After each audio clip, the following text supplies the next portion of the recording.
श्री स्वामी समर्थ. जय जय स्वामी समर्थ.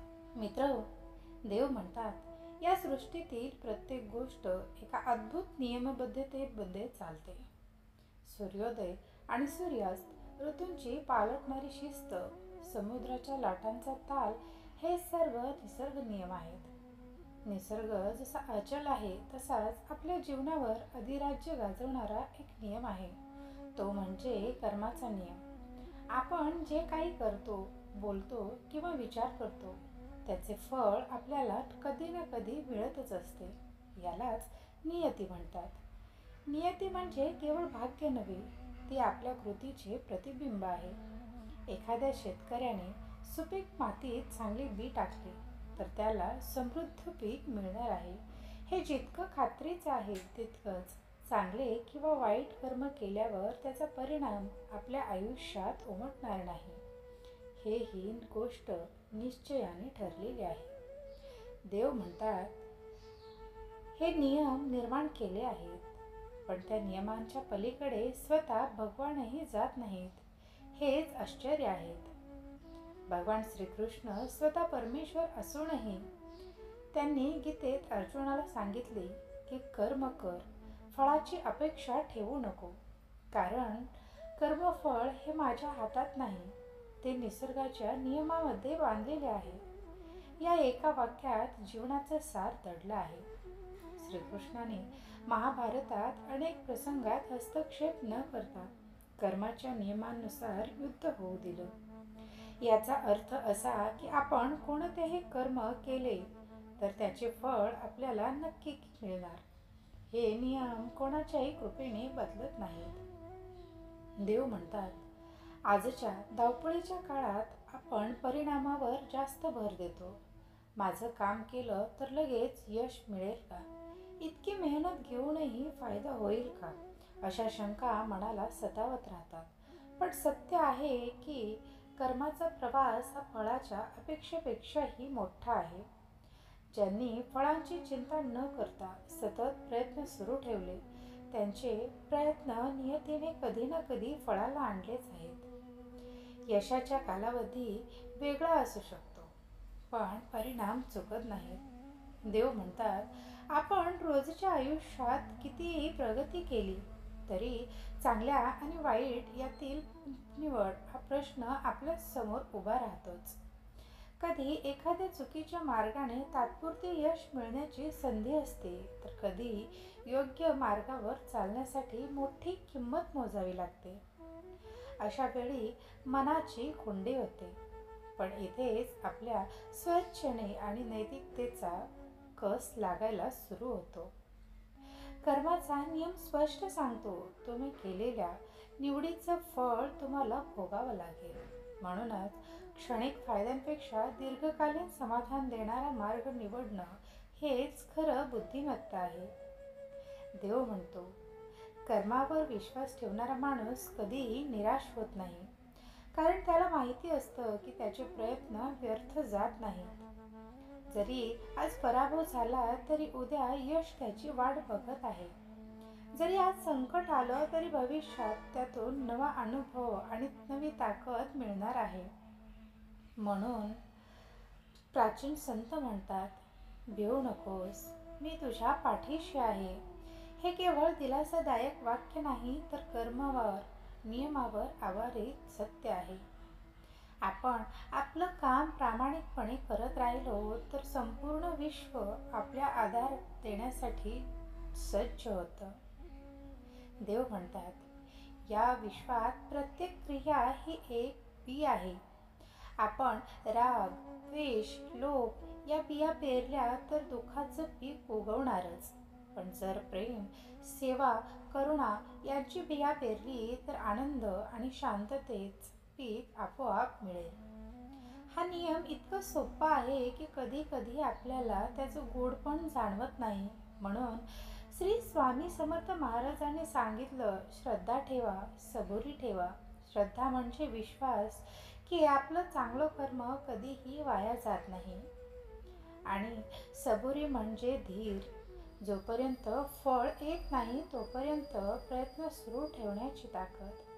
म्हणून मित्र हो, जीवन आपल्याला जे काही देते ना, त्यात न थांबता चांगले कर्म करत राहणे हीच खरी पूजा आहे.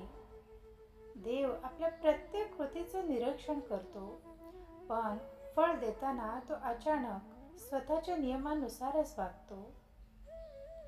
त्याला आपल्यावर कृपा करायची आहे म्हणून तो नियम मोडणार नाही.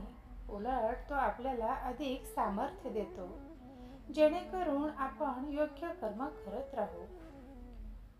देव म्हणतो, जीवनात आपल्याला अनेक वेळा पर्याय समोर येतात. काही पर्याय आपल्याला तात्पुरते फायदे देतात, पण त्यांचे परिणाम दीर्घकालीन असतात. यालाच आपण म्हणतो चुकीचे कर्म. देव म्हणतात, एका शहरातील तरुण अर्जुनाची गोष्ट लक्षात घ्या. त्याने एका मोठ्या नोकरीसाठी मेहनत केली होती, पण सुरुवातीला पगार कमी मिळत होता. त्याला पाहिजे होते की लगेचच त्याचे आर्थिक प्रश्न सुटतील. एक मित्राने त्याला सांगितले, तुम्ही थोडे नियम मोडून पैसे मिळवा, लगेच मोठा फायदा होईल. अर्जुनाने मोह त्यागला नाही आणि काही काळांसाठी अनैतिक मार्गाचा अवलंब सुरू केला. सुरुवातीला त्याला खूप पैसे मिळाले, त्याच्या जीवनात एक प्रकारची सुख सोयी आली. पण काही महिन्यांनी तो पकडला गेला आणि नोकरी सोडावी लागली. त्यासाठी त्याची प्रतिष्ठा धोक्यात आली आणि आत्मविश्वासही खचला. या अनुभवाने अर्जुनाला एक मोठी शिकवण दिली. वाईट कर्माचे फळ उशिरा किंवा त्वरित मिळते, पण ते नेहमीच दुःखदायी असते. ही घटना आपल्याला हे स्पष्ट सांगते की आपल्या कृतीवर तात्पुरते नियंत्रण असले तरी नियमबद्ध कर्माचा नियम कधीही मोडू शकत नाही. अशा प्रकारची एक घटना स्वामी समर्थांच्या भक्तांनाही अनुभवायला मिळाली. एका भक्ताने मंदिरातील निधीचा गैरवापर केला. त्यावेळी तो समृद्ध वाटत होता, पण काही दिवसांनी त्याचा व्यवसाय ढासळला. घरात संघर्ष सुरू झाला आणि तो अत्यंत मानसिक ताणात आला. या प्रसंगातून लक्षात येते, वाईट कर्मावरून कोणतीही दीर्घकालीन फायदा मिळत नाही. नियमांच्या अधीन गेलेले हे अटळ फळ मिळत असते. चुकांमुळे होणारी परिणामकारकता नेहमी आपल्या हातात असते. तात्पुरता फायदा दिसला तरी नियतीचे नियम त्यांचा संतुलन राखतात. खरे यश हे केवळ नैतिकता, प्रामाणिकता आणि सातत्यपूर्ण प्रयत्नातूनच मिळते. देव म्हणतो, यामधून आपल्याला हे शिकायला मिळते की जीवनात जे काही करायचे आहे ते सत्कार्य व नैतिकतेच्या मार्गाने करणेच योग्य आहे. प्रत्येक कृती आपल्यावर आणि इतरांवर परिणाम करते. जर आपण चुकीच्या मार्गाचा अवलंब केला तर परिणाम आपल्यालाच भोगावे लागतात. देव म्हणतात,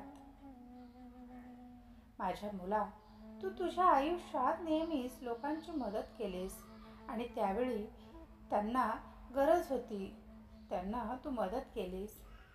पण आज जेव्हा तुला त्या लोकांची सर्वात जास्त गरज आहे तेव्हा ते तुमच्यापासून दूर त्यांच्या स्वतःच्या जीवनात व्यस्त आहेत. त्यांना तुमच्यासोबत काय होत आहे त्यांच्याशी काहीही घेणं देणं नाही. सहमत असाल तर होय असं टाईप करा आणि तुमची सहमती मला दर्शवा. देव म्हणतात, माझ्या मुला, शत्रूपेक्षाही जास्त आजच्या कलियुगात तुझा मित्र तुझ्यासाठी वाईट गोष्टी करतो, जे कदाचित तुमच्या शत्रूसोबत करणार नाही. आणि त्याचे सर्वात मोठे कारण म्हणजे त्याला तुमचा हेवा वाटतो. माझ्या मुला, आता खरी मैत्री आणि तुझी माणसं फक्त नावापुरती आहेत. अशी माणसं तुला फार कमी भेटतील, जी तुझ्या आयुष्यात साथ देण्याचा प्रयत्न करतील. आता मी तुम्हाला जे सांगतोय त्याशिवाय तुम्ही काही केले असेल तर तुम्हाला ती गोष्ट करायची आहे जी मी तुम्हाला आज सांगत आहे. जर तुम्ही काम करत असाल तर तुम्हाला तुमच्या आयुष्यात अशा फसवणुकीचा सामना करावा लागेल ज्याचा तुम्ही आज सामना करत आहात. तुला आता स्वतःला बदलावं लागेल. जशी दुनिया तसं तुला वागावं लागेल. जर तुम्ही स्वतःला नेहमी इतरांसाठी तयार ठेवले तर हे कलियुगातील जग तुमच्या स्वतःच्या फायद्यासाठी नेहमीच तुमची आठवण ठेवेल आणि तुमच्या बाबतीत असे काही घडावे अशी माझी इच्छा नाही, कारण तुम्ही माझे सर्वात प्रिय भक्त आहात. आजच्या नंतर कितीही प्रेम केले तरीही तुम्ही मदत करायला विसरत नाही. पण ज्यांनी तुमची नेहमी फसवणूक केली आहे त्यांना तुम्ही मदत करू नका. म्हणूनच माझ्या मुलांनो, आता तुम्हाला कलियुगातील जगापासून वेगळे व्हावे लागेल आणि मी सांगत असलेल्या मार्गावर चालावे लागेल. जे तुम्हाला त्यांच्या शब्दात अडकवण्याचा प्रयत्न करतील आणि त्यांना जर तुम्ही त्यांचे म्हणणे मान्य केले आणि त्यांना मदत केली तर ते तुम्हाला पुन्हा फसवतील आणि तुम्हाला एकटे सोडतील. म्हणून माझ्या मुलांनो, आता तुम्हाला कलियुगातील जगापासून वेगळे व्हावे लागेल. मी सांगत असलेल्या मार्गावर चालावे लागेल. श्री स्वामी समर्थ. मित्रांनो, तुम्ही जर सहमत असाल तर नक्कीच चॅनलला सबस्क्राईब करा आणि कमेंट बॉक्समध्ये श्री स्वामी समर्थ असं टाईप करायला विसरू नका. श्री स्वामी समर्थ. जय जय स्वामी समर्थ.